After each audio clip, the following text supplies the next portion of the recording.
Bonjour, je suis Marine, libraire jeunesse à la librairie Monet. Je vais vous présenter les incontournables du mois de février pour le préscolaire. Donc, nous allons commencer avec Dans la forêt sombre et profonde de Delphine Bornet aux éditions École des loisirs. Donc là, on va être sur une petite histoire de dodo, plus particulièrement de petits monstres qui ne veulent pas faire dodo. Donc, on a dans la forêt sombre et profonde des crocs s'entrechoquent. Dans la forêt sombre et profonde, des hurlements déchirent la nuit. Et donc là, après la maman qui arrive, non mais ça va pas la tête, qu'est-ce que c'est que ce boucan? Vous avez vu l'heure, vous dérangez tout le monde dans la forêt sombre et profonde. Donc, ah maman, voilà maman. Et là, donc l'éternel rituel qui va être repassé pour savoir si tout a bien été fait. Donc, qu'est-ce que vous avez à brailler comme ça? On n'a pas eu notre bisou. Si, vous l'avez eu, votre bisou. Ah bon? Et on n'a pas eu l'histoire. Mais bien sûr que si, que vous avez eu l'histoire. Bon, et les bobos, est-ce qu'ils ont été soignés? Mais non, oui, ils ont déjà été soignés. Et la chanson, on l'a eu. Et là, la maman s'aperçoit que, oups, elle a oublié la chanson. Donc, elle leur fait promettre que bon, on est bien d'accord, si je vous fais la chanson, mais après, au lit et plus un bruit. Donc, d'accord, maman, nos petits monstres qui sont trop contents. Et la maman commence à chanter au clair de la lune. Et au fur et à mesure, nos petits monstres vont s'endormir. Et pour conclure, dans la forêt sombre et profonde, on n'entend plus rien que les petits bruits de la nuit, avec un crac. Donc, voici pour celui-ci. Pour le deuxième, ça va être Nina et Milo, une journée de pêche de Marianne Dubuc aux éditions Album. Donc là, on va suivre les petites aventures de Nina et Milo qui vont par une belle journée aller à la pêche. Et au fur et à mesure, donc on a notre petit Milo qui va s'envoler et Nina qui va partir à sa recherche. Donc c'est un petit livre dont on est le héros. Donc en fait à chaque petit paragraphe à la fin nous avons deux petits choix, voire trois je crois, si mes souvenirs sont bons. Et donc voilà, on va pouvoir allonger l'histoire selon ou la raccourcir selon les petites préférences que nous avons choisies. Et nous allons avoir soit des petites déconvenues ou pas. Donc voici pour notre petit Milo et Nina qui est très très mignon. Ensuite nous avons le dernier Jérôme Camille, donc Une lumière sous mon lit aux éditions Alice. Là, on va suivre les aventures d'un petit monstre et d'une petite fille qui vont aller se coucher. Et donc, le petit, donc la grand-mère qui va coucher sa petite fille. Donc la petite fille s'endort et là, elle entend. Elle se réveille, elle entend des pafs. Elle voit de la lumière sous le lit. Et ce qui est très intéressant, c'est qu'à chaque fois, on a vraiment ce qui se passe du côté des monstres et qu'on voit à l'envers. Et c'est vraiment très mignon. Donc voilà, donc là, c'est tout. Une petite truc de chevalier, elle appelle mamie. Et de l'autre côté, donc on a notre petit monstre qui appelle papa parce que depuis le début, on reprend à la fin pour la petite fille. Donc le petit monstre qui a sa petite histoire, qui va se coucher, qui s'endort. Et là, on entend un rire. Et on a l'image de la grand-mère qui sous le petit paf, etc. jusqu'à ce qu'on ait le papa et ainsi de suite. Donc voilà, très mignon, petit livre sans texte. Ensuite, nous avons Pagaille chez les Pingouins de Rebecca Jordan-Blum aux éditions Genevrier.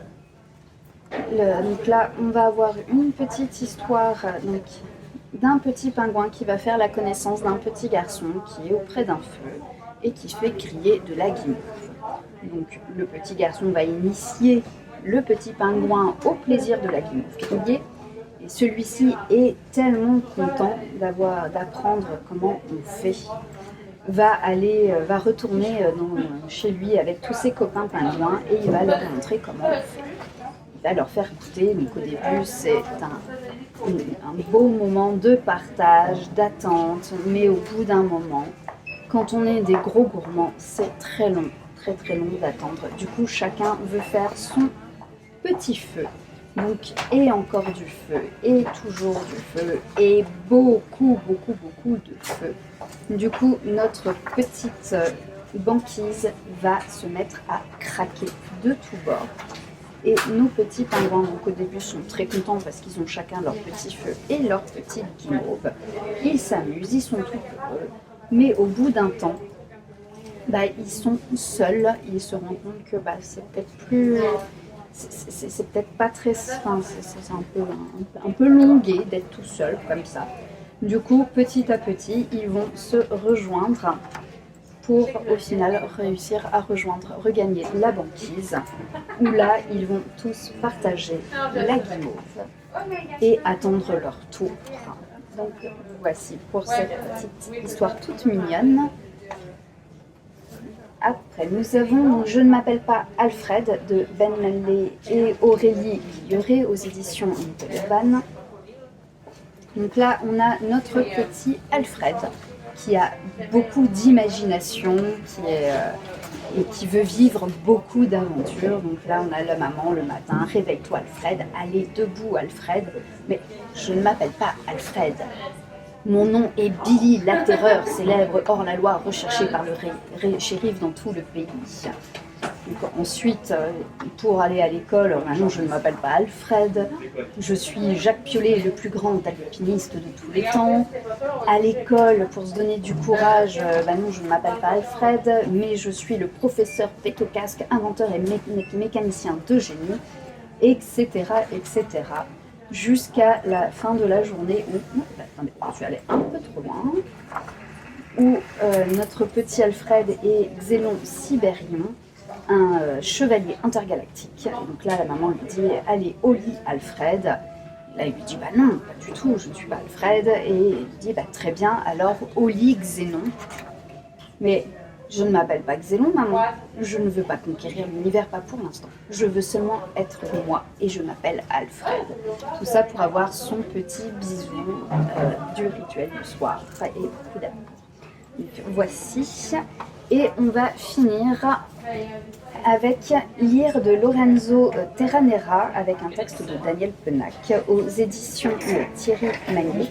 Donc ce petit livre est un livre nous rappelant que nous réduisons le terme lire pour beaucoup à juste lire des histoires.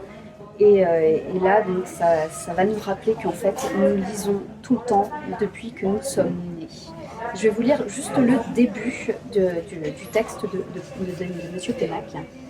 Donc, quand des parents me disent « mon fils ne lit pas », je leur demande toujours « alors, que lit-il » Puisqu'on vous dit qu'il ne lit pas.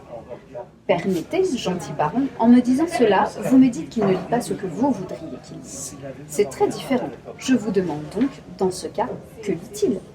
Car ceux qui ont appris à lire lisent jusqu'à la fin de leur jour, tous, sans exception. Les analphabètes aussi, d'ailleurs, à leur façon, etc., etc. Donc là, donc ça nous rappelle que voilà, nous lisons toujours, tout le temps. Et là, donc, chaque à voix haute, avec un petit dessin qui explique le futur, le menu, une carte, le passé, une recette, etc., etc. Nous lisons tous, tout le temps, à notre manière. Donc voici pour ce dernier petit livre. Donc, nous avons fait le tour des incontournables du mois de février pour le préscolaire. Je vous retrouve le mois prochain et d'ici là, bonne lecture.